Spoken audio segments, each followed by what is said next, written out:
마태복음 맥잡기 23번째 시간 하도록 하겠습니다. 지금까지 우리가 마태복음 1장에서 20장까지 한 22번에 걸쳐서 예수님이 이 땅에 오셔서 무엇을 원하시고 무엇을 하려고 하셨는가, 이거를 2000년 전에 유대 땅으로 돌아가서 이스라엘 백성의 그런 관점에서 우리가 마태복음을 이렇게 생각을 해보고 있습니다. 지난주에는 섬기는 사람의 자세에 대해서 예수님이 말씀해 주신 것을 살펴봤어요. 굉장히 심오하고 또 중대한 말씀을 하셨습니다. 처음인 자가 마지막이 되고 마지막인 자가 처음이 되는 그런 일이 있을 수 있다. 그래서 예수님을 섬기고 또 하나님의 일을 하려고 할 때 맨 처음에 온 사람처럼 계약하는 그런 마음으로 오지 마라. 계약. 내가 이걸 할 테니 하나님도 나를 이렇게 해 주십시오. 이런 마음을 가지면 그러면 마지막이 될 수 있다. 예수님이 그 얘기 해 주시죠? 그래서 무엇이든지 정당한 것을 주시는 대로 제가 받겠습니다. 근데 하나님은 거기도 right이에요. 정당한 것을 주십니다. 각 사람에게. 맞습니까, 여러분? 바울에게 정당한 것을 주시고, 저한테 정당한 것을 주시고, 여러분 모두에게 정당한 것을 주시는데, 그거 이상으로 내가 뭘 계약을 해서 이렇게 하는 그런 심정으로 예수님을 섬기면, 그것은 하나님이 기뻐하지 않는다. 예수님이 직접 그렇게 이제 말씀을 해 주셨어요. 그래서 그 섬기는 거에 대해서 이야기하시면서 예수님께서 나는 이 땅에 사람의 몸을 입고 와서 그래서 내 목숨, 내 생명을 많은 사람의 대성물로 주려고 한다. 섬기고, 영어로 미니스터, 사역을 하고 미니스터 섬기고, 맨 끝에는 많은 사람의 대성물로 주려고 이 땅에 오셨다. 그래서 우리 크리스찬 일을 하고 있는 저나 여러분 모두가 이러한 심정으로 처음 되었다가 마지막이 되면 안 되겠다는 거, 이거 확고하게 잡고, 예수님도 섬기러 오시고 결국은 자기 자신을 많은 사람의 대성물로 희생예물로 주셨다는 거, 이거를 기억을 하고, 그리고 하나님의 일을 하면 하나님이 기뻐하시는 그와 같은 그 보상으로 우리에게 갚아주실 줄로 이제 믿습니다. 이 모든 말씀을 이제 다 하시고, 그리고 예수님 공생의 마지막 한 주간도 안 남았어요. 며칠, 3일, 4일, 5일, 요 남아있는 그 일이 드디어 예수님께서 예루살렘 입성을 하시면서 드디어 이제 시작이 되는 거예요. 예수님은 구약 성경의 예표에 따라 어린 양으로 죽으셔야 돼요. 그래서 출애굽기 12장 가서 보시면 그 당시 처음에 6월절이 만들어질 때, 이집트에서 탈출하게 될 때 어린 양을 1월 14일 날 죽였어요. 1월 14일 날. 맞죠? 그 죽인 날이 6월절이에요. 그래서 갖다 피를 뿌렸어요. 그렇지 사람을 죽이는 그와 같은 그 파멸시키는 자가 그 집 피를 보면 뛰어넘었어요. 그렇죠? 그래서 피를 뿌린 자는 구원을 받았어요. 죽지 않았어요. 그 안에 남아있는 자는. 그렇죠? 그래서 우리 예수님이 6월절 어린 양이에요. 그럼 예수님은 몇 월 며칠에 죽으셔야 돼요? 1월 14일에 죽으셔야 되는 거예요. 다른 날 죽으면 안 돼요. 예수님은 1월 14일, 그게 유대인들의 달력으로 니산월이라고 하는, 아비벌이라고 하는 유대인들의 종교력이 1월 14일에 죽으셔야 되는 거예요. 그러니까 지금 여기 들어온 이 예루살렘 입성을 한 날이 1월 10일경이다 이렇게 생각하시라. 1월 10일. 그냥 이렇게 역사적으로 날짜까지 이렇게 생각을 하시면은 조금 더 이게 역사적인 사실로 들리니까, 이제 예루살렘에 들어간 게 1월 10일쯤이고 앞으로 한 나흘쯤 지나면, 그러면 구약 성경이 그 예표 그걸 그대로 이루시기 위해서 하나님의 어린 양으로 세상 사람들의 모든 죄를 대속하시기 위해서, 그래서 1월 14일 날 어린 양으로 피를 흘리고 죽으시는 그런 일이 이제 발생하는 거다. 그렇게 이해를 하시고 예루살렘 입성하면서 그 예루살렘 그 사람들하고 종교 지도자들하고 마찰이 일어나고 갈등이 일어나고 이 모든 것을 통해 그래서 이스라엘 백성을 정죄하시는 이런 모습, 이게 이제 20장 후반부부터 이제 시작을 해서 계속해서 이제 나오는 겁니다. 자, 예수님이 이제 예루살렘에 들어가시자마자 이제 하신 게 뭐냐면 성전 청소하신 거예요. 성전을 정화하셨어요. 성전은 하나님께서 하나님 자신이 거하시겠다고 하신 그런 데예요. 이렇게 하다 보니까 사람들이 하나님이 거한다고 하니까 그냥 치장을 많이 했어요. 뭐 금으로 갖다 놓고 치장을 굉장히 많이 했습니다. 근데 그 예수님 표현에 따르면은 이 백성이 입으로는 하나님께 이렇게 나오는데 마음은 내게서 멀다는 거예요. 이게 참, 입으로는 주여 주여 주여 그러고 하나님을 찾는다고 그러고 나오는데 저 마음은 저쪽에 가 있다는 거죠. 부산쯤에 이렇게 가 있다는 거예요. 다른 식으로 얘기하면 종교의식은 넘쳐 흐르는데 그 안에 진리가 없다는 겁니다. 하나님의 영이 없다는 거예요.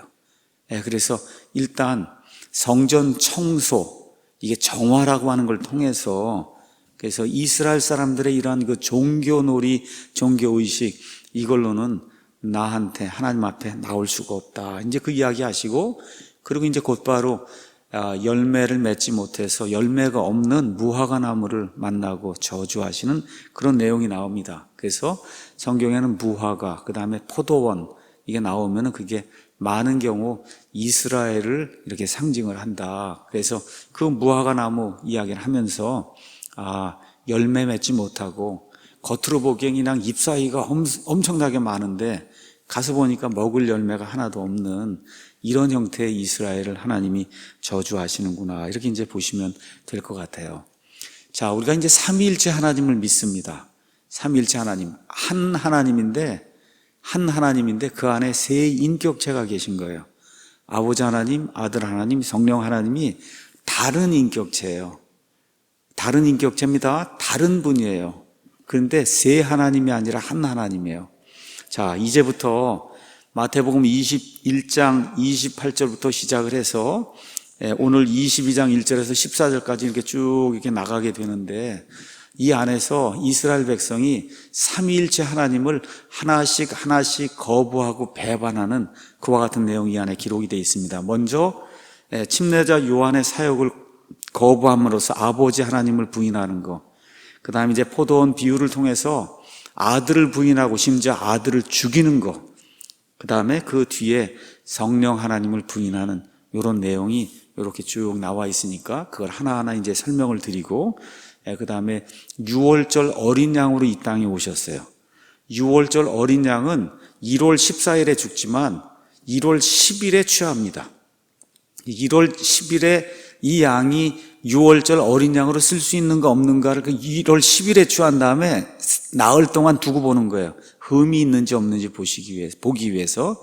우리 예수님도 메시아로 6월절 어린 양으로 오셔서 이스라엘 백성에게 내가 6월절 어린 양이라고 지금 보이시려고 그래요. 그렇죠? 그렇게 되면 흠이 없어야 돼요. 메시아로서의 자격이 있어야 돼요. 그래서 여러 가지 정치적인 문제, 종교적인 문제, 이런 모든 문제로 테스팅을 받는 거예요. 그렇게 여러분 이해하시면 돼요. 구약 시대에 그 어린 양을 나흘 동안 두고 봤어요. 그래서 지금 예수님이 예루살렘 입성하셔서 이스라엘 백성에게 이런 관계를, 이 메시아가 진짜 메시아인가 아닌가 하는 이런 모든 것들을 테스팅하는 이와 같은 나흘 동안의 기간을 거치고, 그리고 어린 양으로 죽임을 당하는 겁니다. 그 내용이 이 안에 이제 기록이 되어 있는 겁니다. 먼저 21장 28절 보도록 하겠습니다. 가서 보니까 그러나 너희는 어떻게 생각하느냐? 어떤 사람에게 두 아들이 있었는데 그가 첫째에게 가서 이르되 아들아 오늘 내 포도원에 가서 일하라 하니 그가 응답하여 이르되 가지 아니하겠나이다 하고는 그 뒤에 뜻을 돌이켜서 갔고, 첫째 아들은 가라고 했는데 안 가겠다고 했다가 뜻을 돌이켜서 갔다는 거예요. 그가 둘째에게 가서 또 그와 같이 말하며 그가 응답하여 이르되 아버지여 가겠나이다 하고는 가지 아니하였다. 둘째는 안 갔단 말이에요. 간다고는 했는데 그게 무슨 뜻이냐? 그 둘 중에 누가 자기 아버지의 뜻을 행하였느냐 하시며 그들이 그분께 이르되 첫째 아들이라 하거늘 예수님께서 그들에게 이르시되 진실로 내가 너희에게 이르노니 세리들과 창녀들이 너희보다 먼저 하나님의 왕국에 들어간다. 여기 첫째 아들 여기 간다고, 여기 가서 보니까 어떻게 되어 있어요? 가라 그러니까 가지 않겠다고 했다가 간 사람이 첫째 아들이고, 그게 지금 누구라는 거예요? 세리들과 창녀이다. 이렇게 이제 이야기하고, 너희보다 먼저 하나님의 왕국에 들어간다. 요한이 의의 길로 너희에게 왔어도 너희는 그를 믿지 아니하였으나 이 사람들은 간다 그러고 안 갔다는 거예요. 세리들과 창녀들은 그를 믿었으며 너희는 그것을 보고도 그 뒤에 뜻을 돌이켜 그를 믿으려 하지 아니하였다. 이렇게 이제 나오면서 뭐라 그래요? 여기 가서 보니까 어디 가서 일하라 그래요? 포도원에 가서 일하라. 말씀드렸듯이 무화과 나무와 포도원은 많은 경우 이스라엘을 상징해요. 이 포도원이 이스라엘을 상징하는 건 이사야서 5장 말씀을 가셔서 여러분이 한번 읽어보시면 이 이스라엘과 그 다음에 포도원 사이의 그 관계를 이해할 수가 있습니다. 그래서 예수님이 알기 쉽게 이야기해 주는 거예요. 여기 나오는 두 아들이 대표하는 그룹이 있다는 거예요. 한 아들은 종교 지도자들을 대표하고 한 아들은 종교 지도자들과 심지어 일반 백성들이 경멸하던 세리들과 창녀들 같은 이와 같은 부류들이다. 지금식으로 하면 민초란 말이에요. 민중이다. 이렇게 이제 이야기할 수가 있어요. 하나님께서 침례자 요한을 보내셨어요. 정말 이 사람들이 종교의식을 행하고 하나님을 믿는다고 그러는데 그래서 이 사람이 와서 하나님의 뜻을 이것이라고 전하는데 듣는가 아니 듣는가 보려고 보냈단 말이에요. 그랬더니 종교 지도자들은 관심은 보여요. 근데 회개하지 않습니다. 근데 이들이 경멸하던 세리들과 창녀들은 관심을 보일 뿐만 아니라 어떻게 돌이켜서 죄를 고백하고 그 다음에 회개하는 그런 내용이 그 안에 기록이 되어 있습니다. 이거를 누가복음은 이렇게 기록을 했습니다. 누가복음 7장 제가 읽어보겠습니다. 누가복음 7장 29절 가서 보니까 이렇게 표현이 되어 있어요. 그분의 말씀을 들은 온 백성과 세리들은 요한의 침례로 침례를 받았으므로 하나님을 의롭다고 하되 바리새인들과 율법사들은 그에게서 침례를 받지 아니하였으므로 자기들을 향한 하나님의 계획을 거절했다. 요한의 침례를 받은 사람이 있고 받지 않은 사람이 있다는 거예요.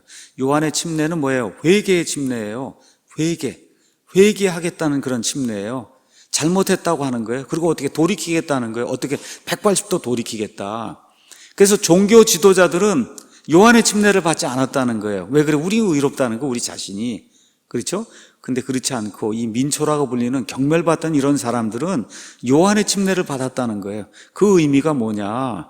하나님은 올바르신 분이다. 할바는 참, 우리는 죄인인데 하나님은 올바르신 분이다. 이거를 요한의 침례를 순종함으로써 그걸 드러내 보였다는 거예요.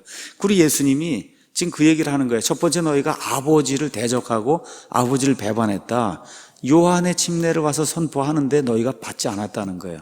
그래서 첫째 아들로 지금 표현이 된 세리와 그 다음에 창녀와 그 다음에 일반 백성들은 안 간다 그러고 분명히 돌이켜서 갔고 너희는 간다 그러고 안 갔다는 거죠.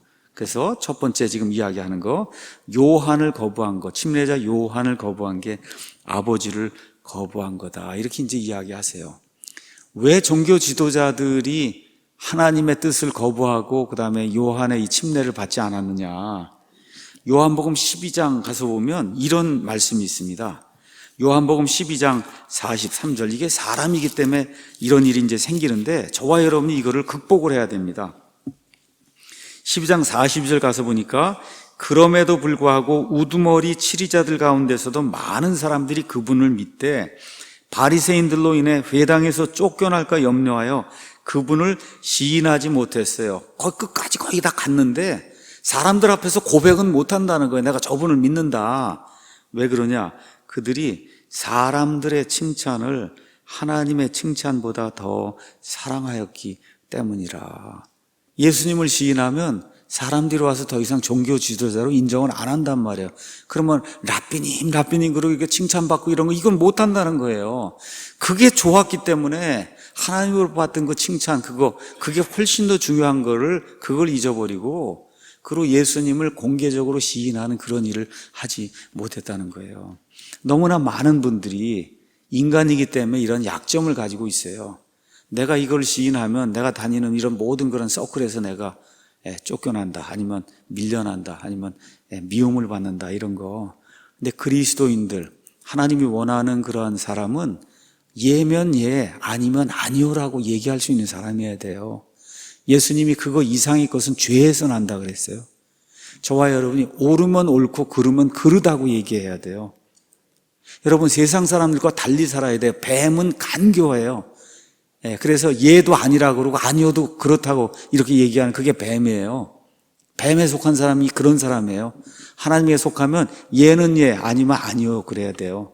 근데 그걸 못하는 이유가 뭐라 그래요? 사람들의 칭찬을 하나님의 칭찬보다 더 중히 여겼다는 겁니다. 우리 사랑침례교회 또 우리 킹제임스 성경을 사랑하는 모든 성도들의 특징이 뭐냐? 사람이 뭐라고 이야기하든 하나님은 진실하고 사람은 거짓말쟁이라는 겁니다. 하나님이 보존하신 말씀, 성경이 보존해 주시겠다고 했기 때문에 보존된 말씀이 있다고 믿는 겁니다, 여러분. 맞습니까? 사람이 무엇라고 이야기하든 하나님께서 말씀해 주셨잖아요. 하늘과 땅은 없어져도 내 말들은 없어지지 아니한다. 주의 말씀들은 순수한 말씀들이니 흙동안에서 재련하여 7번 순수하게 만든 은 같도다. 오 주여, 주께서 그것들을 지키시고 이 악한 세대로부터 영원토록 보존해 주시리다. 하나님께서 말씀해 주신 대로 하나님의 입에서 나온 그 온전한 말씀들, 그 담겨있는 그 성경을 가지고 온전하게 말씀을 선포할 수 있다는 거예요. 이런 차원에서 하나님의 칭찬을 사람의 칭찬보다 더 중하게 여기는 그러한 성도들이 되기를 예수님의 이름으로 축원합니다. 자, 사람들을 두려워하면 그러면 하나님이 작게 되는 거예요. 하나님을 두려워하면 사람들이 작게 되는 겁니다. 어느 것을 택할지 이걸 보면서 저와 여러분이 이렇게 결정을 내려야 돼요. 자, 33절에서 46절은 여러분이 많이 읽고 잘 아는 그런 내용입니다. 이번에 포도원의 일꾼들 비유인데 조금 아까 아버지를 거부했어요. 이번에 두 번째는 누구를 더 거부해야 돼요? 아들을 거부하는데 이번엔 아들을 잡아 죽이는 일까지. 제가 다 읽지 않겠습니다. 어떤 집주인이 포도원을 만들어 그 주위에 울타리를 두르고 그 안에 포도즙 틀을 파고 망대를 세운 뒤 농부들에게 그것을 세주고 먼 나라로 이제 가서 열매를 맺을 때가 되니까 어떻게 해요? 자기 종들을 하나씩 보내는데 죽이고 뭐 때리고 뭐 여러 가지 일을 하니까 군대를 보내서 이들을 제압하지 않냐고 맨 마지막에 누구를 보냈다고요? 자기 아들을 보냈어요. 그러니까 이 사람들이 어떻게 말 그대로 음모를 꾸면서 저 사람이 상속자니까 오면 아예 죽여버리자. 그렇죠? 이렇게 하고는 죽여서 포도원 밖으로 내던졌다는 거예요. 이게 누구예요? 읽어보니까 누구예요? 예수님이잖아요.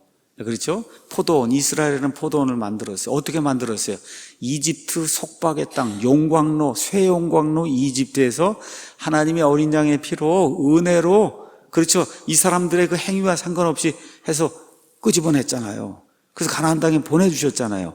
그래서 그 이후에 몇백 년 동안 하나님께서 은혜를 베풀어 주시고 강성한 그런 나라를 만들어 주시고 그 위에 하나님의 말씀 계속해서 순종하라고 하나님의 대언자들 이사야도 보내고 예레미야도 보내고 그렇죠, 호세아도 보내고 말라기도 보내고 계속 이렇게 보내는데 보내는 대언자들마다 거의 다 어떻게 해요? 뭐 잡아 죽이든지 경멸하든지 말을 안 듣든지 이렇게 속을 썩이니까. 그래서 히브리서 1장에 나와 있는 것처럼 하나님께서 과거에 여러 시대 다양한 방법으로 대언자들을 통해 말씀하셨는데 이 마지막 날들에는 자기 아들을 통해서 말씀하신다 해서 아들을 보냈단 말이에요. 그렇죠. 근데 어떻게 한다는 거예요? 아들을 거부하고 거부하는 데서 넘어서서 어떻게 아들을 잡아 죽였다는 거예요.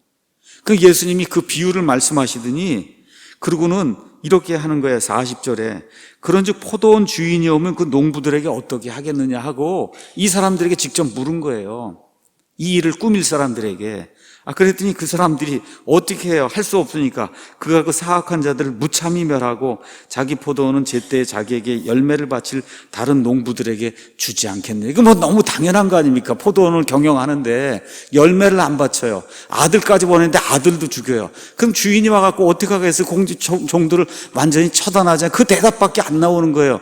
그 대답을 종교인들이 하도록 만들어 놓고 그리고 우리 예수님이 말씀하시는 거예요. 건축자들이 버린 돌, 바로 그 돌이 모퉁이의 머릿돌이 되었나니 이것은 주께서 행하신 것이요 우리 눈에 놀랍도다 하니 말씀, 이거를 결코 읽어본 적이 없냐? 너희가 이제 앞으로 며칠 지나면 한 4, 5일 정도 지나면 예수님 잡아 죽이잖아요. 그렇죠? 너희가 이렇게 잡아 죽인 그 예수님, 바로 나 자신이 건축자들의 버린 돌인데 이게 모퉁이의 머릿돌이 돼서 그렇게 해서 이 사람들을 나중에 어떻게 갈아 뭉개는 그런 일을 하겠다고 예수님께서 말씀해 주세요. 그렇게 하면서 그러므로 내가 너희에게 이르노니 아버지께서 너희로부터 하나님의 왕국을 빼앗아 왕국의 열매를 맺는 민족에게 주신다 해서 이스라엘에게서 사역이 어디로 넘어가요? 이방 민족에게로 넘어가는 그 일을 말씀해 주시는 거예요. 그리고는 누구든지 이 돌 위에 떨어진 자는 부서지겠고 누구에게든지 이 돌이 떨어지면 그를 갈아서 가루로 만든다. 아까 무참히 멸한다고 한 것처럼 예수님의 말씀을 거역을 하고 심지어 아들을 잡아 죽이는 이런 일을 한 사람, 그 주인이 와서 아주 무참히 갈아서 완전히 멸망시키겠다고 하는 이런 말씀을 주니까 종교 지도자들이 들어보니까 누구를 향해 하는 거예요? 자기들을 향해 하는 거예요. 그렇죠? 그래서 45절에 자기들 가리켜 하신 그 말씀인 줄을 깨달았는데 아직 이제 예수님 때가 오지 않고 이제 이렇게 되니까 예수님을 잡아 죽이지 못했다고 하는 그런 말씀이 이 안에 기록이 되어 있습니다. 자, 그럼 여기 나오는 너희는 누구예요? 이스라엘 백성이죠. 이스라엘 얘기하는 거예요. 너희에게서 빼앗아서 다른 민족에게 주겠다는 거예요. 그래서 사역이 하나님 하시는 그런 경륜이 이스라엘에서 이제 이방인으로 넘어가겠다고 하는 거를 이렇게 말씀을 해주시는 거예요. 그러니까 이런 거 읽으시면서 유대인들의 관점에서 성경을 읽어야 된다. 여러분 이해하시겠죠? 2000년 전에 유대인들의 관점에서 이 말씀을 읽으셔야지 이거를 교회라고 해서 읽으시면 교회에서 빼앗아서 어디 다른 교회에 준다 이렇게 읽으면 안 되잖아요, 이게. 그렇죠? 이런 관점에서 읽어야 됩니다. 그래서 두 번째는 아들을 배척하고 심지어 아들을 잡아 죽이기까지 하는 그런 일을 행한다. 자, 그럼 삼위일체 하나님 중에 누가 이제 하나가 남았어요? 성령 하나님이 남았잖아요. 그 내용이 22장 1절에서 이제 14절에 나옵니다. 여기에는 혼인잔치에 초대받은 자들에 대한 그런 비유가 나와요. 자, 여기도 가서 보니까 다시 비유를 말씀하시는데 그 비유가 뭐냐? 2절에 하늘의 왕국은 마치 자기 아들을 위해 혼인잔치를 베푼 어떤 왕과 같다. 여러분, 하늘의 왕국이 이렇게 나오면, 이 비유가 나오면 이 문맥상 교회를 가리키는 거예요? 아니면 이스라엘을 가리키는 거예요? 이거를 이해하시고 보셔야 돼요. 이거를 교회를 가리킨다고 이제 하면 맨 끝에 가서 잘못해서 옷이 없는 사람이 나고 막 이러니까 구원을 잃어버려서 나중에 구원 잃어버리고 지옥에 간다. 이런 해석이 나오면 안 되기 때문에 제가 미리 말씀드리는 거예요. 여러분, 문맥상 지금 하늘의 왕국 이게 이야기가 나오고 하면 문맥상 누구를 가리켜서 이야기하는 거예요? 이스라엘을 가리켜서 이야기하는 거예요. 교회가 아직 있습니까? 없습니까? 이 땅에. 존재하지도 않아요, 지금 교회는. 예수님 십자가 죽으신 이후에 승천하시고 그러고 난 이후에 교회가 이제 생겨나기 시작하는 거예요. 그러니까 그거를 그런 관점에서 읽어야지 이거를 교회라고 생각해서 읽으면 그러면 잘못된 해석이 이제 나온단 말이에요. 그럼 필연적으로 어떤 해석이 나오냐? 여기 옷을 입지 못하고 해서 뭐 구원받았다, 구원 잃어버렸다 해서 지옥에 간다는 이런 해석이 필연적으로 나오기 때문에 그런 해석이 나올 수 있는 여지가 없다. 지금 이 구절에서는 하늘의 왕국에 대한 그런 비유다. 그런데 성령 하나님을 배척하는 그런 내용이에요. 한번 보겠습니다. 그가 자기 종들을 보내어 결혼식에 초대받은 자들을 불렀으나 그들이 오려하지 아니하매 그가 다시 다른 종들을 보내며 이르기를 초대받은 자들에게 알리되 보라 내가 내 오찬을 준비하고 내 소와 살진 짐승을 잡고 모든 것을 갖추었으니 혼인잔치에 오라 하라 하였으나 그들이 안 왔다는 거예요. 그리고 그 남은 자들은 심지어 그의 종들을 붙잡아 모욕을 하고 죽였다. 그렇죠? 그러나 왕이 그것을 듣고 노하여 자기 군대들을 보내어 그 살인한 자들을 멸하고 그들의 도시들을 태웠다. 이제 이런 내용이 이제 나오는 겁니다. 그렇죠? 자, 그러면 유대인들에게 예수님을 배척한 이후에 어떤 일이 생기는가? 아버지께서 계속해서 구약시대에 대언자들을 보냈어요. 이스라엘 받아들이지 않아요. 아들이 왔어요. 그를 배척해요. 심지어 죽이기까지 해요. 이제 어떤 분이 사역을 해야 되냐? 성령님이 사역해야 될 그런 일이 이제 남게 된 거예요. 여러분 아시는 것처럼 십자가 사건 이후에 오순절날 성령님이 강림하십니다. 그래서 사도행전 1장부터 10장의 고넬료라고 하는 이방인이 구원받기까지 거기 나와 있는 교회에 속한 사람은 그냥 100% 누구예요? 유대인입니다, 여러분. 유대인이에요. 그래서 유대인 교회예요. 그러니까 교회가 시작이 됐는데 3,000명 구원받은 사람도 유대인이고 그래서 그 위에 5,000명 구원받은 사람도 유대인이고 계속해서 구원받은 사람이 계속 나오는데 고넬료 사건 전까지 그 전에 여러분 8장에 가면 에티오피아 내시가 나와요. 그 사람은 반반 유대인이요. 반반. 그 전까지 구원받은 사람은 그 기간이 얼마쯤 되냐? 10년 정도 된 거예요. 예수님의 교회가 시작이 돼서 그 10년 동안 구원받은 사람 100% 유대인들이에요. 유대인. 그 유대인들에게 성령님이 무엇라고 말씀하시는가 하는 내용이 사도행전 1장에서 이제 9장에 기록이 되어 있는 겁니다. 그래서 10년 동안 다시 돌아오라고 하는 그와 같은 기회를 지금 또 허락해 주시는 거예요. 누구를 통해서 이번에 하시느냐? 누구를 통해서? 성령님을 통해서 하시는 거예요. 그런데 유대인들이 마음을 딱딱하게 하고 받아들이질 않습니다. 그러다가 결국은 어떤 일이 생겨요? 스데반과 유대인들이 어떻게 갈등을 일으켜서 결국은 스데반이 죽임을 당하는 그런 일이 생기면서, 그래서 어떻게 돼요? 유대인들의 하나님의 계획이 점점 그들에게서 멀어지면서 드디어 제자들이 예루살렘을 떠나면서 안디옥으로 세상으로 번져나가면서 드디어 이방인 쪽으로 사역이 넘어가는 그런 일이 그 안에 이제 기록이 된 거예요. 그래서 성령님께서 그 10년 동안 유대인들을 다시 돌이키려고 유대인들의 그런 모든 사도들을 사용해서 그래서 하나님께로 돌아오라고 호소하는 그런 내용이 그 안에 기록이 되어 있는 거예요. 이렇게 하는데 말을 듣지 않다가 결국 스데반이 이들의 마음을 찌르는 그런 설교를 하니까 스데반을 잡아 죽입니다. 그렇죠? 네, 사도행전 7장 가서 보세요. 사도행전 7장에 가서 보니까 이렇게 기록이 되어 있습니다. 사도행전 7장 51절. 이렇게 읽어보겠습니다. 목이 뻣뻣하고 마음과 귀에 할례받지 않은 자들아, 너희가 항상 성령님을 거역하되 너희 조상들이 행한 것 같이 너희도 그렇게 행하는도다. 대언자들 중에서 너희 조상들이 핍박하지 아니한 자가 누구였느냐? 그들은 그 의로우신 분의 오심을 미리 보여준 자들을 죽였고 이제 너희는 그분을 배반하여 넘긴 자여 살인한 자가 되었나니 대언자들도 다 죽이고 드디어 예수님도 죽이고, 그렇죠? 너희가 천사들을 통하여 제정하신 율법을 받고도 그것을 지키지 아니하였도다. 그 율법에 뭐라고 기록이 되어 있어요? 신명기 가서 보니까 모세가 하나님께서 나와 같은 대언자 하나를 일으키실 터인데 너희는 그의 말을 들으라고 말씀하잖아요. 율법이. 그렇죠? 안 듣는다는 겁니다. 이렇게 해서 어떻게 성령님의 마지막 호소를 또다시 거부하게 된 거예요. 이런 일들이 여기 혼인잔치 그 비유를 통해서 이렇게 쭉 나오는 거다. 예. 이렇게 돼서 결국 이스라엘이 어떻게 됩니까?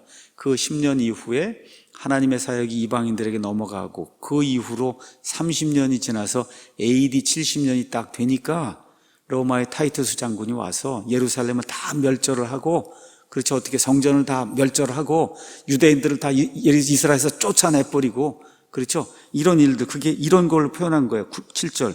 그러나 왕이 그것을 듣고 노하여 자기 군대들을 보내어 그 살인한 자들을 멸하고 그들의 도시를 태우고, 예, 삼일체 하나님이 다 하신 거예요. 아버지 하나님, 아들 하나님, 성령 하나님까지 동원이 돼서 이스라엘을 돌리려고 하는데 안 되는 거예요.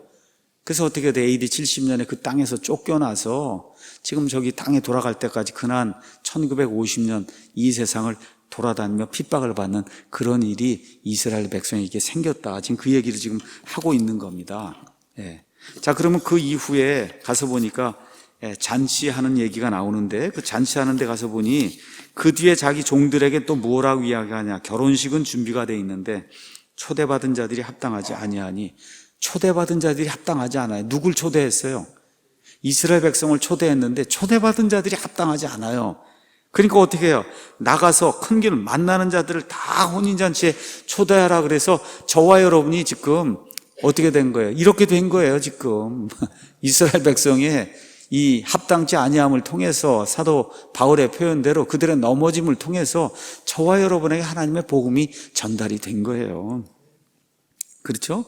예, 그래서 보니까 결혼식에 이제 손님이 가득했는데 왕이 손님들을 보러 들어올 때 거기서 결혼식 예복을 입지 않은 한 사람을 보고 그에게 이르되 친구여 어찌 내가 결혼식 예복을 입지 않고 여기 들어왔느냐 하니 그가 아무 말도 하지 못하거늘 이에 왕이 종들에게 이르되 그의 손발을 묶고 그를 데려다가 바깥 어두움에 내던지라. 이게 지옥 불속입니다. 거기서 슬피 울며 이를 갈미 있으리라 하니라. 이렇게 이제 이야기를 해요. 자, 그래서 일단 앞부분은 성령님께서 한 10년 동안 더 기회를 주셨는데 이들이 따르지 아니한 걸 이야기하는데, 여러분 성경의 전체적인 그림을 보겠습니다. 시간 그림을. 예수님이 오셔서 하늘의 왕국을 이렇게 선포하세요. 그렇죠? 근데 조금 있다가 그 다음 장에 가서 보시면 예수님이 이들에게 가서 그렇게 이야기해도 이들이 듣지 않으니까 뭐라고 말씀하세요? 너희가 주의 이름으로 오시는 이여 하고 나를 받아들일 때까지는 다시는 나를 보지 못한다 해서 어떻게 하늘의 왕국이 연기가 돼서 저쪽으로 넘어가서 주의 재림의 때가 되는 그 시점에 하늘의 왕국이 이렇게 다시 선포가 되는 걸 기억나세요? 예, 요 기간 동안에 뭐가 들어있어요? 교회가 지금 들어있단 말이에요. 그렇죠? 지금 여기 잔치하는 얘기, 그렇죠? 이런 이야기가 나와 있어요. 그건 지금 어떻게 되냐? 이거를 지금 예수님 당시와 그 다음에 성령님이 하시는 그런 시대 안 되니까 이거 붕 뛰어넘어서 맨 마지막 때 다시 하늘의 왕국의 복음이 선포된 요때로 이해를 하시고, 그리고선 이 초대받은 자 중에 옷을 걸치지 않은 자가 지옥 불 속으로 들어가는 그런 내용을 그렇게 한번 이해를 해보자는 겁니다. 이게 전통적으로 성경을 이렇게 구분해서 잘 보는 이와 같은 그 침례교인들의 그런 해석 방법입니다. 자, 그래서 이제 보겠습니다. 자, 그래서 이제 7년 환란기가 이제 시작이 되면서 유대인들의 그 12지파에서 14만 4천 명이 나와서 온 세상에 다니며 다시 하늘의 왕국의 복음을 이제 선포합니다. 그렇죠? 이런 내용이 이제 성경에 기록이 되어 있어요. 그래서 이 뒷부분은 우리가 그때 마지막 때 예수님 우리 이제 휴거가 돼서 올라가요. 부활해서 올라가요. 그럼 하늘에서 뭐가 있어요? 혼인 만찬이 있어요. 그 7년이 이제 다 끝난 다음에 밑으로 예수님과 신부가 이제 내려오게 됩니다. 그렇죠? 내려와서 이제 결국은 어떻게 돼요? 천년왕국에 이건 육신이 바뀐 사람들이에요. 근데 이 땅에 남아있는 사람이 있어요. 이 사람들 가운데 일부는 천년왕국에 들어가고 일부는 영원히 지옥불 속으로 들어가요.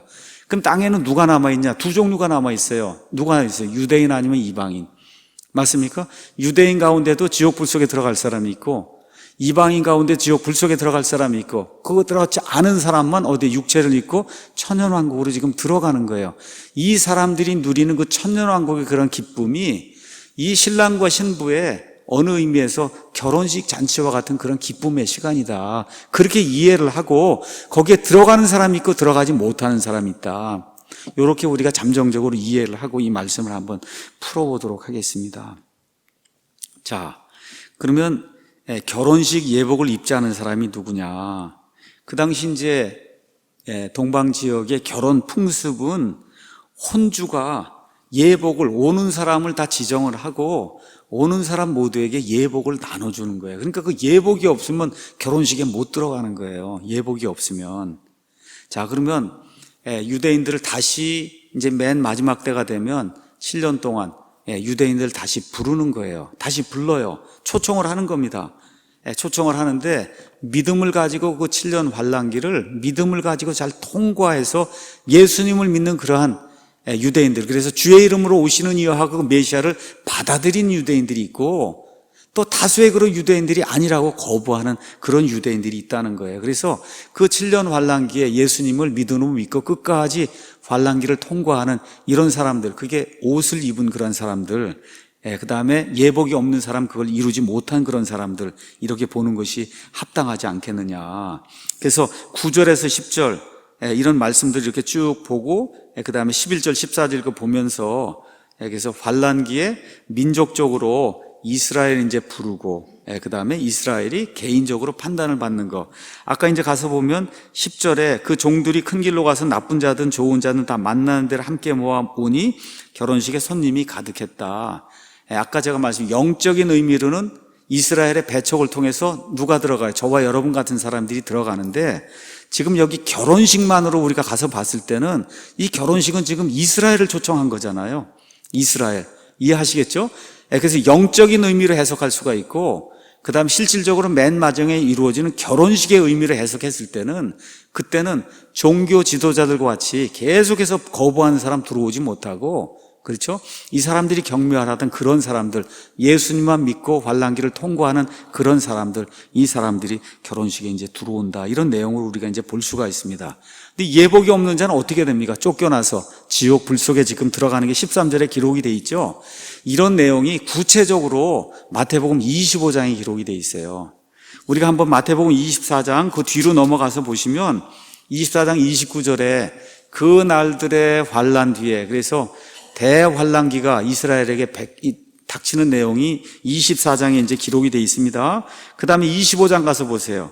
그때 하늘의 왕국은 여기 지금 나오면서 뭐가 나와요? 여러분 잘 아시는 열처녀 비유가 나온단 말이에요.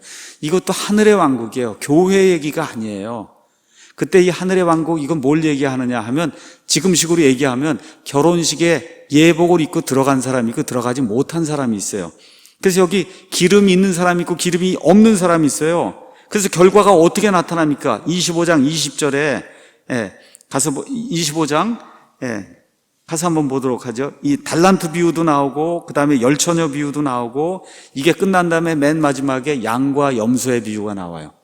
그래서 양과 염소는 먼저 이방인들 심판하는 거예요. 천년왕국에 들어갈 사람, 들어가지 못할 사람. 그렇죠? 그러면 유대인들도 심판해야 될 거 아니에요. 천년왕국에 들어갈 사람, 들어가지 못할 사람. 먼저 양과 염소를 가서 보시면은, 여러분, 양과 염소 중에 염소가 돼서 들어가지 못한 사람 어디에 들어간다고 되어 있냐? 41절 보도록 하겠습니다. 41절에 그때 그가 왼편에 있는 자들에게도 이르기를, 저주를 받은 자들아, 너희는 내게서 떠나 마귀와 그의 천사들 위하여 예비된 영존하는 불에 들어가라. 그래서 이방인들 가운데 천년왕국에 들어가지 못할 자들을 소고해내는 그런 내용이 그 안에 이제 기록이 되어 있습니다. 그렇죠? 그 다음에 달란트 비유도 한번 가서 보겠습니다. 25장 30절 가서 보세요.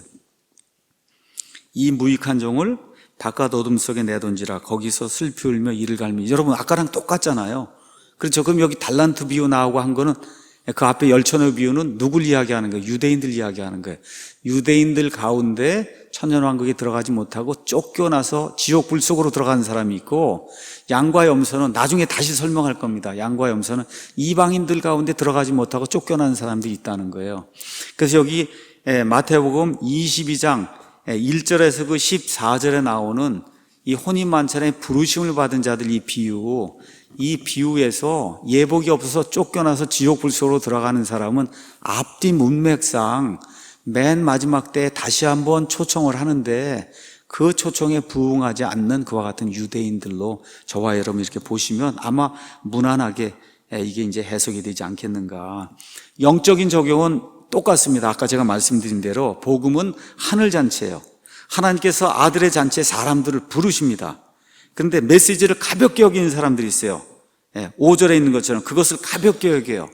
하늘나라에 들어오라고 하는데 그걸 가볍게 여겨요. 또 메시지를 들고 가는 사람들 멸시하고 죽이는 자들이 있습니다. 그렇죠? 그런 자들에 대한 하나님의 심판이 있다. 그게 7절 말씀이에요. 그 다음에 맨 마지막에 복음의 메시지는 누구든지 혼인잔치에 오라고 부르는 게 그게 복음의 메시지다. 그 다음에 14절 가서 보니까 부름받는 자는 많으나 선정된 자는 적으니라. 이렇게 복음으로 이걸 쭉 풀면은 그거는 영적인 해석을 하는 거예요. 그것도 틀렸다고 얘기하지 않습니다. 이 말씀을 읽고 그렇게 해석을 할 수 있어요. 교회 시대에. 그런데 그거는 어디까지나 첫 번째 해석 이후에 영적으로 그거를 교회 시대에 적용을 해서 우리가 푸는 그런 해석이지, 첫 번째 걸 무시하고 두 번째가 주가 되도록 이 성경 말씀을 이야기를 하면 예수님이 원래 주신 의미를 전혀 이해하지 못하는 거다. 다시 한번 요약을 합니다. 그럼 여기 22장 1절에서 14절에 나오는 하늘의 왕국의 이 비유는 누구에게 준 거예요? 이스라엘 백성에게 준 거예요. 이스라엘 백성 가운데 처음에 하나님 아버지를 배반한 사람들이 있었고, 그 다음에 또 누가 있어요? 아들을 배반한 사람들이 있었고, 세 번째는 성령 하나님을 배반한 사람들이 있는데 다 누구라는 거예요? 종교 지도자들, 완악한 자들, 대언자들 죽인 사람들, 그렇죠? 아들을 죽인 사람들, 성령님을 거역한 사람들, 이게 다 같은 부류다. 이렇게 이야기해서 예수님께서 이 지옥 불 속에 들어갈 수밖에 없는, 하나님의 백성이라고 이야기하는데 지옥 불 속에 들어갈 수밖에 없는 이스라엘 백성을 향해서 예수님이 예루살렘에 입성을 하셔서, 그래서 최종적인 이와 같은 정죄의 말씀을 주시는 거다. 이렇게 이해를 하시고 요 마태복음 이 부분을 이해하시면 아마 맞을 거예요. 자, 이게 끝난 다음에 15절에서 이제 22절에는 카이사르에게 세금을 바치는 것이 그게 맞느냐 맞지 않느냐 하는 그런 일로 바리새인들과 헤롯 당원들이 와서 예수님을 시험하는 내용이 이 안에 이제 기록이 되어 있습니다. 자, 일단은 이 사람들이 어떻게 하는지 한번 보도록 하겠습니다. 그때 바리새인들이 가서 어떻게 자기들이 그분의 말로, 예수님의 말로 그분을 이제 함정에 빠뜨릴까 의논하고 자기 제자들을 헤롯 당원들과 함께 그분께 보내어 이르되, 아첨하는 말을 합니다. 선생님이요, 우리가 알기에 선생님은 참 진실하시고 진리 안에서 하나님의 길을 가르치시며 또 아무도 신경 쓰지 아니하시나니 선생님은 사람들의 외모를 중히 여기지 아니하시나이다. 이러면 믿어야 될 거 아니에요. 그렇잖아요. 믿지는 않고, 그렇죠? 그냥 아첨을 지금 하는 거예요. 그 아첨하는 목적이 뭐예요? 예수님을 예수님 말로 함정에 이렇게 빠뜨리려고 지금 이렇게 아첨의 말을 하는 거예요. 그런즉 선생님은 어떻게 생각하시나이까? 우리에게 말씀해 주셔서 카이사르에게 공세를 바치는 것이 율법에 맞습니까? 맞지 않습니까? 예수님께서 그들의 사악함을 아시고 참 wicked하다 그랬어요. wicked. 이게 영어로도 사악하다고 할 때 우리도 사악 그러면 벌써 좋지 않잖아요. 이게 말 자체가 사악 이렇게 좋지 않아요. 이게 뱀처럼 나오잖아요. 사악 이렇게 그렇잖아요. 영어도 wicked하다고 썼어요. 미국 사람들이 이거 발음할 때는 이게 상당히 좋지 않게 들리는 그런 발음에 아주 wicked하다는 걸 말씀하시면서 이르시되 너희 위선자들아, 겉과 속이 다른 자들아, 너희가 어찌하여 나를 시험하느냐? 공세돈을 내게 보이라 하시매 그들이 데나리온 하나를 그분께 가져오거늘 그분께서 그들에게 이르시되 이 형상과 그 위에 쓰인 글이 누구의 것이냐 하시니 그들이 그분께 이르되 카이사르의 것이니이다 하며 그때 그분께서 그들에게 이르시되 그런즉 카이사르의 것들은 카이사르에게 하나님의 것들은 하나님께 바치라 하시니 그들이 이 말씀들을 듣고 놀라며 그분을 떠나 자기들의 길로 갔다. 이렇게 이제 되어 있습니다. 자, 십자가 처형 바로 전이에요. 자, 어떻게 하든지 바리새인들이 예수님을 함정에 넣어야 돼요. 예수님의 말로. 그렇죠? 자, 그런데 바리새인들은 어떤 사람이냐? 로마 정부를 대단히 싫어하는 사람들이에요. 로마 정부를 싫어하는 사람들이에요. 여기 나와는 헤롯 당원들은 또 아니면 사두개인들은 누구냐? 이 헤롯이라고 한 사람을 누가 세웠어요? 로마 정부가 세웠단 말이에요. 그 로마 정부를 인정하고 이 사두개인들과 함께 권력을 유지하려고 한 사람이 헤롯 당원이에요. 자, 그러면 원래 바리새인들하고 헤롯 당원은 물과 기름의 이와 같은 관계란 말이에요. 서로 미워하는 거예요. 근데 예수님 죽이는 데는 하나가 된 거예요, 지금. 그렇죠? 예수님 죽이는 데는 하나가 됐어요. 자, 이 바리새인들이 왜 이렇게 로마 정부나 아니면 왕을 싫어했냐? 첫 번째, 이 사람들은 이방인들을 싫어합니다. 유대인만 선민이다. 그러니까 이 사람들의 마음속에는 이방인들은 개다 이런 생각이 들어있는 거예요. 우리는 선민이고 저건 뭐 그냥 개나 같은 이런 사람들이 이렇게 생각하는 마음이 가득 들어있는 거예요. 두 번째, 로마 사람들 가운데 많은 사람들, 특히 어떤 황제들은 자기를 신이라 그랬어요. 근데 우리 이 바리새인들, 이 유대인들의 마음속에 신은 유일하게 하나님밖에 없잖아요. 그러니까 그냥 자연적으로 싫어할 수밖에 없는 거예요. 세 번째, 공세를 이제 바쳐야 되는데 이 사람들은 그거 이방신 뭐 이런 사람들에게 이거 가져다 이거 바칠 필요 없이 딴 용도로 써야 되지 않겠느냐고 세금을 거부하려고 하는 그런 마음이 있는 사람들이 그 사람들이 바리새인들이에요. 근데 아까 말씀드린 헤롯 당원들은 로마 정부 찬성하고 세금 찬성하고 이렇게 하는 사람들이 그러니까 서로 극과 극으로 합쳐질 수가 없는 거예요. 근데 예수님은 어쨌든 죽여야지만 자기들 권세가 유지가 되니까 그날 둘이 합작을 하고 와서 예수님을 시험을 하는 겁니다. 그렇죠? 20장 20절에 가서 보니까 총독의 권세와 권위에 그분을 넘겨주려고 이와 같은 일을 했다. 자, 왜 세금 문제를 건드리냐? 이게 대단히 중요한 겁니다. 만일에 세금을 예수님이 내라 그렇게 이야기하면 신명기 17장 14절에서 20절 말씀을 예수님이 범하게 돼요. 하나님께서 율법을 주시면서 나중에 저 이방 사람들처럼 너희도 왕을 갖게 될 거다. 왕을 갖게 될 때 왕은 반드시 유대인이 돼야 된다는 거예요. 너희를 다스리는 왕은 반드시 유대인만 돼야지 다른 사람이 왕이 될 수 없다. 근데 지금 세금을 바치라고 하는 건 저 왕이 있다는 걸 인정을 하는 거잖아요. 그럼 예수님이 저 왕이 있다고 인정을 해버리면 가서 죽여야 되겠다 이렇게 얘기해도 유대인들이 거부를 못 하거든요. 자, 이런 차원에서 이렇게 얘기하는 거예요. 자, 그러면 세금을 또 내면 안 된다 그러면 누가 와서 잡아가겠어요? 로마 사람들이 와서 잡아가잖아요. 그렇죠? 세금을 내라고 그렇게 이야기하면 유대인들이 배척을 해서 잡아 죽일 거고 내지 말라 그러면 로마 군사들이 와서 그럴 거고 이렇게 해서 예수님을 함정에 빠뜨리려고 이 사람들이 지금 작전을 짜고 와서 하는 거예요. 예수님이 그들의 사악함을 인지하시고 그들을 그들 자신의 혼동 속에 놓으세요. 뭐라 그러세요? 유명한 말이에요. 카이사르의 것들은 카이사르에게, 하나님의 것들은 하나님에게. 옛날 표현에 따르면 가이사의 것은 가이사에게. 그래서 편안하시죠? 그 다음에 하나님의 것은 하나님에게. 자, 두 가지를 예수님이 말씀하십니다. 중요한 거예요. 우리 예수님은 국가를 인정하셨어요. 국가. 카이사르가 뭐예요? 그건 국가예요. 그렇죠. 국가를 인정하신 겁니다. 국가가 있다. 반드시. 두 번째, 그러니까 어떻게 돼? 세금을 내야 된다는 거예요. 예수님 세금 냈잖아요. 그렇죠. 공세돈 17장인가 가서 보니까 이게 낚시해갖고 공세돈 찾아다 주는 내용 나오잖아요. 그렇죠. 공세돈 내고 세금 내야 된다는 거예요. 첫 번째, 국가가 있다는 거 예수님 인정하세요. 두 번째 중요한 게 있어요. 하나님의 것하고 카이사르의 것은 둘이 구분이 돼야 된다는 거예요. 이게 무슨 얘기예요?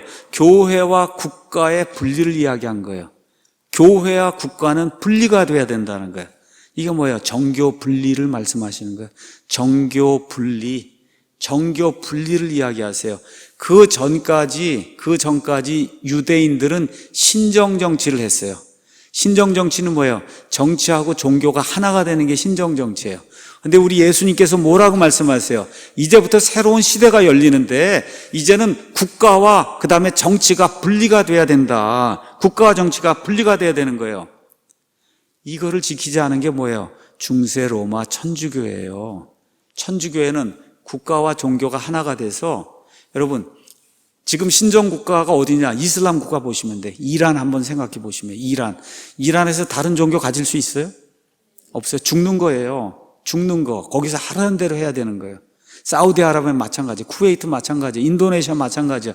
이런 게 신정국가예요. 북한도 신정국가예요. 김일성 신정국가라고. 그거 외에 다른 건 없는 거예요. 그거 완전히 종교입니다, 저게. 저게 신정국가. 예수님 뭐라 그래요? 그런 거 있을 수 없다는 거예요. 국가와 종교는 분리가 돼야지. 이게 분리가 되지 않으면 이제부터 신약시대엔 문제가 생긴다는 겁니다. 이 둘을 혼합하면 문제가 생긴다. 이 둘을 혼합해서 그난 1000년 동안 중세 천주교회가 사람들을 지배를 하고, 사람들의 영혼을 지배하고, 양심의 자유를 지배하고 자유를 갖지 못하게 만든 거예요. 그래서 미국이란 나라가 생기면서 가장 먼저 시행했던 게 뭐예요? 정치와 종교의 분리를 시행했던 거예요. 다시 말해 그게 무슨 얘기입니까? 국교를 지정하지 않았던 겁니다. 국교. 영국에도 국교가 있었어요. 그게 뭐예요? 성공회예요. 스코틀랜드에도 국교가 있었어요. 장로교회예요. 독일에도 국교가 있었어요. 루터교회가 있었어요. 그렇죠? 나름대로 다 국교가 있어요. 이 유럽 땅에. 이 사람들이 가장 어려웠던 게 뭐냐? 국교가 있기 때문에 내가 이걸 믿고 싶어도 믿을 수 없는 상황이 된 거예요. 그게 1000년 이상이 지속이 된 거예요. 이걸 피해서 저 아메리카 땅으로 가서, 그래서 미국이라는 그런 독립국가를 만들고 제일 먼저 시행한 게 뭐냐? 우리나라는 국교가 없다는 겁니다, 여러분. 우리나라는 국교가 없다. 뭐야? 국가가 지정해서 반드시 이것만 믿어야 되는 거. 이게 신정국가인데 우리 자유민주주의 국가에서는 양심의 자유와 종교의 자유를 이렇게 허락을 해서, 그래서 국교를 지정하지 않았다는 거예요. 근데 이거를 잘못 오해하는 사람들이 있습니다. 지금 이 시대에. 이걸 오해해서 그리스도인은 정치에 관여하면 안 된다라고 주장하는 사람들이 생기는 거예요. 여러분, 국교를 지정하지 않아서 정교 분리를 하는 거하고 세상이 잘못되어 나갈 때 이 정치가 잘못됐다고 얘기하는 거, 이거 완전히 다른 이야기입니다. 제 말 이해하시겠어요? 우리나라 지금 국교 있습니까? 없습니까? 없어요. 정교 분리 돼 있어요? 안 돼 있어요? 다 돼 있는 거예요. 근데 나라가 잘못된 방향으로 가면 뭐라고 해요? 잘못됐다고 얘기해야 되는 거예요, 여러분. 여기 예수님의 제자들도 사도행전 시작이 되면서 종교 지도자들, 정치 지도자들이 와서 핍박을 가했어요. 그때 뭐라 그래요? 너희가 사람들의 말을 듣는 거하고 하나님의 말 듣는 거 둘 중에 어느 게 옳은가 판단해봐라. 우리는 하나님께서 우리에게 주신 말씀 그대로 전할 수밖에 없다 하고, 정치 지도자든 종교 지도자든 하나님의 말씀을 핍박하고 하나님이 주신 것과 같은 자유를 박해할 때 어떻게 항거한 그런 일이 기록이 돼 있는 겁니다. 자, 그래서 미국의 독립 이후에 전 세계 거의 모든 민주국가는 정교 분리를 실시하고 있어요. 일본에도 국교 없습니다. 프랑스에도 국교 없어요. 영국에도 국교 없어요. 필리핀에도 없어요. 이 세상에 민주 헌법을 갖고 있는 나라는 국교가 없어요. 우리나라 있어요? 없어요? 없습니다. 그런데 시민 생활에 가장 많이 영향을 미치는 게 뭐예요? 그게 정치예요. 정치. 근데 우리는 하나님이 사람들에게 여러 가지 정치 제도를 허락해 주셨는데 그 가운데 양심의 자유, 종교의 자유를 허락하는 체제, 그건 뭐예요? 유일하게 이 땅에서, 이 지구상에 자유민주주의 체제밖에 없어요. 그거밖에. 그게 무너져서 자유가 여러분 박탈당하면 하나님 믿을 수 없는 거예요. 찬송할 수 없는 거예요. 도망다녀야 되는 거예요. 죽는 거예요. 이런 일이 발생하기 때문에 국가가 그렇게 하려고 하면 어떻게 해야 돼요? 항거해야 되는 겁니다. 그거 틀렸다고 안 된다고. 그런 헌법 만들려고 하면 어떻게 해야 돼요? 반대해야 되는 거예요. 누가 나서서? 그리스도인들이 나서서 반대해야 되는 겁니다. 저와 여러분의 영혼의 자유를 압박하기 때문에 영혼의 자유 자체가 없어지는 거예요, 여러분. 다시 말씀드리겠습니다. 국가와 종교는 분리가 돼야 돼요. 그게 뭐예요? 신정국가를 안 하는 거예요. 그게 뭐예요? 국교를 안 하는 거예요. 우리나라 그거 하고 있는 겁니다. 맞습니까? 그걸 하고 있다 그래서 국가가 잘못된 방향으로 사회주의, 공산주의로 가고 있는데 입을 꼭 닫고 교회가 있다. 그리고 정치에 관련된 발언을 하면 안 된다. 여러분, 이건 정치가 아니라 하나님의 올바름을 이야기하는 거예요. 여러분과 여러분의 자녀가 이렇게 해야 산다고 목사가 하나님의 대언자로서 말씀을 전달하는 거지, 제가 국회의원 하려고 그러는 거 아니에요, 여러분. 그게 무슨 의미가 있습니까? 제가 없어요.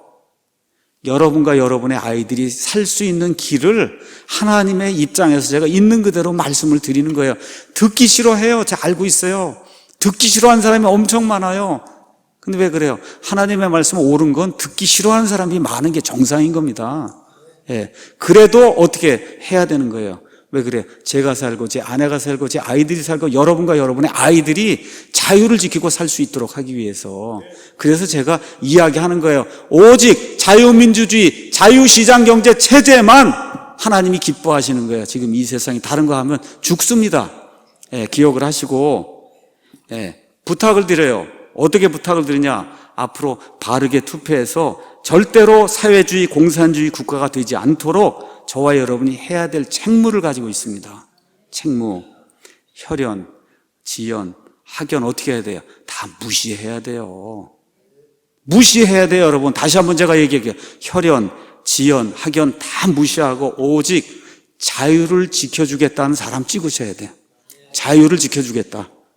예, 그래서 혹시 로마서 13장을 잘못 이해하시고 그리스도인은 무조건 권력에 순종해야 된다, 이렇게 생각하시도록 이렇게 세뇌를 받은 이런 분들이 계시면 유튜브에 가셔서 로마서 13장에 대한 바른 이해, 그리스도인은 무조건 권력에 순종해야 되는가 하는 이 제목의 동영상이 있으니까 여러분이 한번 살펴보시기 바랍니다. 그래서 오늘은 여기 마태복음 21장, 22장 이 말씀을 쭉 이야기하면서 아버지를 대적하고 아들을 대적하고 성령님을 대적하고, 그렇죠? 이렇게 이제 되면서 결국 이스라엘이 예수님을 여러 가지 방도로 시험을 하다가 결국은 어떻게 해요? 예수님을 잡아 죽이는, 그래서 예수님의 예언의 말씀을 이루는 그런 대목, 이런 대목을 여러분에게 설명을 드렸습니다. 여기까지 하고 마치겠습니다.